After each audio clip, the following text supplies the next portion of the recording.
Hello everyone, today we'll learn the gas turbine.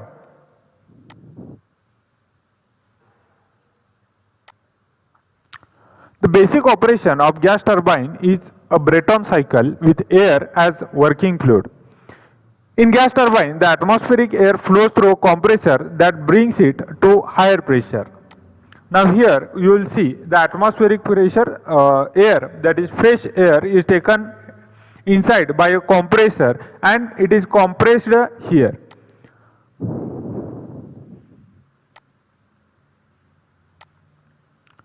Then the energy is added by spraying fuel into the air and igniting it so that the combustion generates a high temperature flow.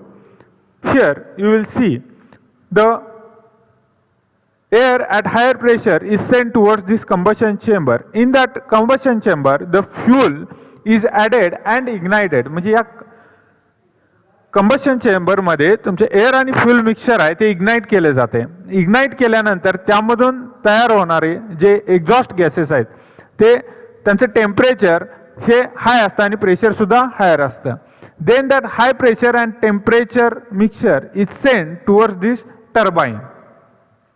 This high temperature pressurized gas enters a turbine producing a shaft work output in the process used to drive the compressor.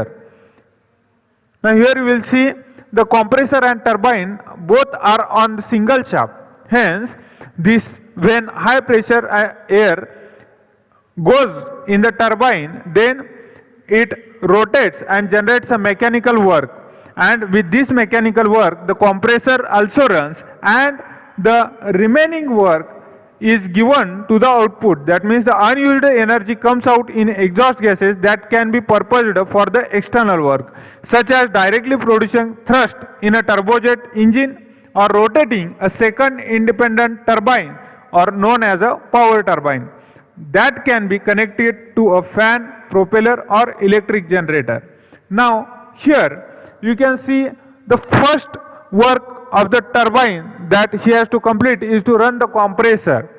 When the both will run and the remaining energy, म्हणजे कॉम्प्रेसरला run करून जी उरलेली energy आहे ती energy आपण output म्हणून घेतो आपल्या gas turbine मधून. The purpose of gas turbine determines the design so that the most desirable split of energy between thrust and shaft work is achieved. आता इथं आपण पीव्ही आणि टीएस डायग्राम बघतोय. इथं 1 to 2 आपलं प्रेशर इन्क्रीज झालेलं आहे, 2 to 3 प्रेशर कॉन्स्टंट आहे आणि 3 to 4 प्रेशर डिक्रीज झालेलं आहे, व्हॉल्यूम इन्क्रीज झालेलं आहे. देन 4 to 1 प्रेशर सेम आहे आणि व्हॉल्यूम डिक्रीज झालेलं आहे. म्हणजे इथं 0.1 इथं फ्रेश एअर इंटेक झाली, इथून 0.2 पर्यंत म्हणजे इथून 0.2 पर्यंत आपलं प्रेशर इन्क्रीज झालेलं आहे. त्यानंतर 2 to 3 प्रेशर कॉन्स्टंट दाखवलं. आता प्रेशर इथं कॉन्स्टंट दाखवलेलं का, कारण हा जो चेंबर आहे तो चेंबर क्लोज्ड आहे म्हणून. त्यानंतर 3 to 4 इथं एक्सपान्शन झालेलं आहे टर्बाइन मध्ये. एक्सपान्शन मध्ये आपलं प्रेशर रिड्यूस होतं, व्हॉल्यूम इन्क्रीज होतं, म्हणून 3 to 4 प्रेशर रिड्यूस झालेलं आहे आणि व्हॉल्यूम इन्क्रीज झालेलं. त्यानंतर पुन्हा 4 to 1 इथं प्रेशर कॉन्स्टंट राहिलेलं आहे आणि व्हॉल्यूम रिड्यूस झालेलं आहे. याच्यामध्ये इथं Q in that means heat addition and Q out that is heat rejection. म्हणजे इथं तुमचे आपण हीट ॲडिशन केलेले आहे 2 to 3 मध्ये आणि इथं 4 to 1 म्हणजे इथं परत तुमची जी हीट आहे यामध्ये तयार ती परत ॲटमॉस्फिअरला गेलेली म्हणून इथे हीट रिजेक्शन दाखवलेलं आहे. टीएस डायग्राम मध्ये पुन्हा सेम 1 to 2 टेम्परेचर इन्क्रीज झालेलं आहे. 2 to 3 सडन टेम्परेचर इन्क्रीज झाले या 2 पॉईंट पासून 3 पॉईंट पर्यंत या कंबशनमुळे, फ्युलच्या कंबशनमुळे. 3 पासून 4 पर्यंत आपलं टेम्परेचर आणि प्रेशर रिड्यूस झालेलं आहे आणि 4 to 1 तर डायरेक्टली ॲटमॉस्फिअरला गेल्यामुळे हायली टेम्परेचर रिडक्शन दाखवलेलं आहे. There are some limitations of gas turbine. The first is overall efficiency of the gas turbine plant is very low. म्हणजे जी गॅस टर्बाइन प्लांट्स आहेत त्याची ओव्हरऑल इफिशियन्सी ही कमीच आहे. Then gas turbine rotor speed is found very high. Gas टर्बाइनच्या केसमध्ये जे fuel combustion झाल्यामुळं आणि प्रेशर हायर असल्यामुळं त्याचं स्पीड जास्त असतं. The gas turbine can not be operated reversibly, आपल्याला रिव्हर्सिबल ऑपरेशन याच्यामध्ये करता येत नाही. Then we will see the classification. तर according to path of working substance there are 3 categories. One is closed cycle, second is open cycle, third is semi-closed. Now the next is according to process of combustion or heat absorption. The first one is a constant pressure, second is a constant volume. Classification according to fuel used. The liquid fuel gas turbine, gaseous fuel gas turbine and solid fuel gas turbine. Then according to cycle of operation, म्हणजे आता याच्यामध्ये 2 टाईपचे operation cycle असतात. First one is a Brayton cycle and second one is a Atkinson cycle. Basically आपण जो use करतो तो Brayton सायकलवरतीच यूज करतो turbine. Then according to arrangement simple, intercooled, reheat and regenerative. सिंपलमध्ये आपला ओपन येतो, इंटरकूल्डमध्ये एक इंटरकूलर बसवलेला असतो इन बिटवीन टेम्परेचर रिड्यूस करण्यासाठी. रिहीटमध्ये रिजनरेशन हीट यूज केलेली असते. And last one is regenerative, त्यामध्ये कंप्लीट आपण जी युज्ड एक्झॉस्ट गॅसेस आहेत ते पुन्हा एकदा यूज करतो हीट ॲडिशनसाठी. Then on the basis of expansion of gases there are impulse gas turbine and reaction gas turbine. On the basis of direction of flow, the axial flow and radial flow, म्हणजे तुमच्या गॅसेसचा flow कसा आहे टर्बाईनच्या मध्ये, त्यावरून ॲक्झियल आणि radial असे 2 flow type आहेत.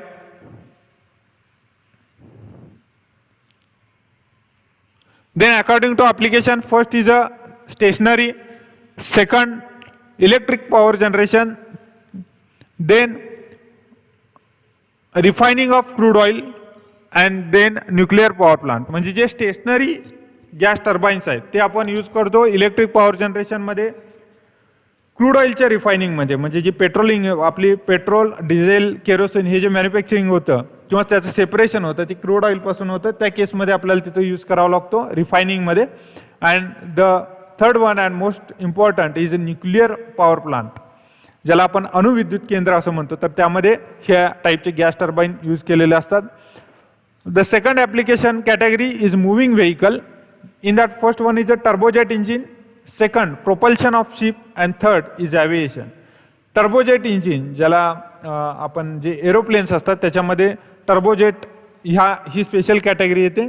Then second is a propulsion of ship, म्हणजे शिप जहाज जी मोठमोठे कंटेनर्स असतात तर त्याच्यामध्ये सुद्धा आपल्याला त्याच्या मुवमेंटसाठी या टाईपचा पॉवर प्लांट यूज करावा लागतो.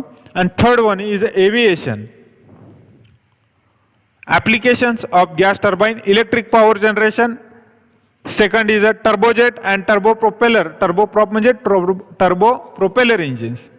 Third आहे crude oil refining industry, nuclear power plant, ship propulsion and aviation.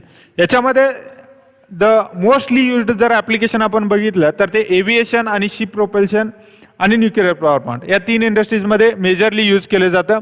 Nuclear power प्लांटला 100% आपण गॅस टर्बाईन यूज करतो. आणखीन शिप प्रोपल्शनमध्ये म्हणजे ज्या मोठ्या शिप्स आहेत, कंटेनर्स असतात त्याच्यामध्ये यूज केले जातात. एव्हिएशनमध्ये आताचे जेवढे फायटर जेट्स आहेत आणि प्लेन्स आहेत त्या प्रत्येकाला आपण टर्बो इंजिनच लावलेलं असतं.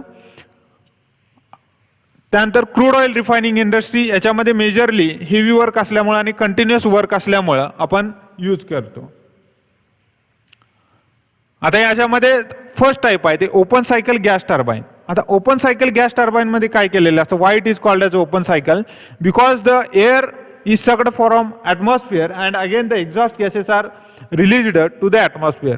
म्हणजे आपण जी इंटेक एअर घेतो ती सुद्धा ॲटमॉस्फिअर मधून घेतो आणि टर्बाईन एक्सपान्शन झालेले गॅसेस आहेत ते सुद्धा ॲटमॉस्फिअरला रिलीज करतो. याच्यामध्ये ॲटमॉस्फिअर सक केल्यानंतर कॉम्प्रेसरमध्ये कॉम्प्रेस होते, 1 to 2 प्रोसेस आहे.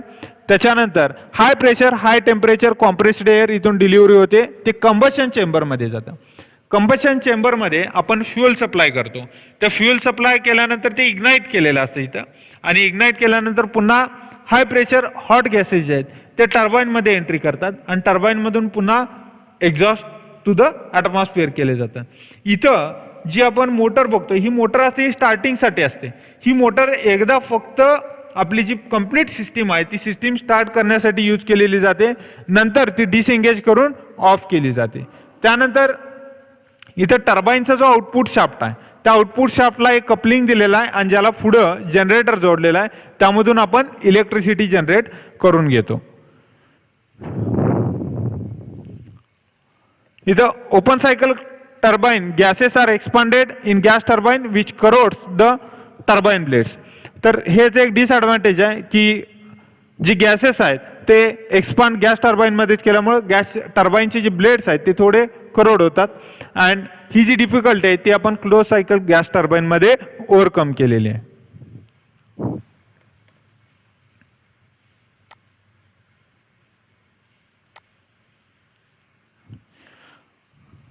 तर याच्यामध्ये काही अझम्पशन आपण केलेले आहेत कॉन्स्टंट प्रेशर क्लोज सायकलमध्ये.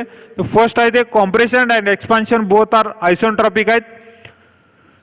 Then pressure loss in system is neglected, म्हणजे जे काही प्रेशर लॉस असतोय तो आपण निग्लेक्ट केलेला आहे. थर्ड आहे ते specific heat of working fluid remains constant throughout the cycle. जी काय आपण स्पेसिफिक हीट आहे त्याच्यामध्ये वर्किंग फ्लुइडची ती कॉन्स्टंट कन्सिडर केलेली आहे. हीट लॉसेस निग्लेक्ट केलेले आहेत. And kinetic energy of working fluid entering compressor and living turbine is same, म्हणजे जे वर्किंग फ्लुइड एअर आहे त्याची कायनेटिक एनर्जी आहे कॉम्प्रेसरमध्ये एंट्री करत असताना आणि टर्बाईनमधून बाहेर जात असताना ती आपण सेम कन्सिडर केलेली आहे. तर या ओपन सायकल गॅस टर्बाईनचे ॲडव्हान्टेजेस बघतोय. याच्यामध्ये पहिलं आहे की प्लांटची जी साईज आहे ती प्लांटची साईज कमी असते. Life of the turbine blade. Then no filtration is required. Fourth is use of solid fuel is possible and alternative working fluids can be used, म्हणजे वेगवेगळ्या टाईपचे आपण वर्किंग फ्लुइड्स याच्यामध्ये यूज करू शकतो. Now disadvantages, it is not suitable for aircraft engines, it is heavier system, the required large capacity air heater and higher initial cost, त्याची initial cost जी आहे ती हाय असते. Now will see the types of fuel used for closed cycle gas turbine. The first one is a natural gas, second is a blast furnace gas, third is a residual oil, and fourth is a solid fuels.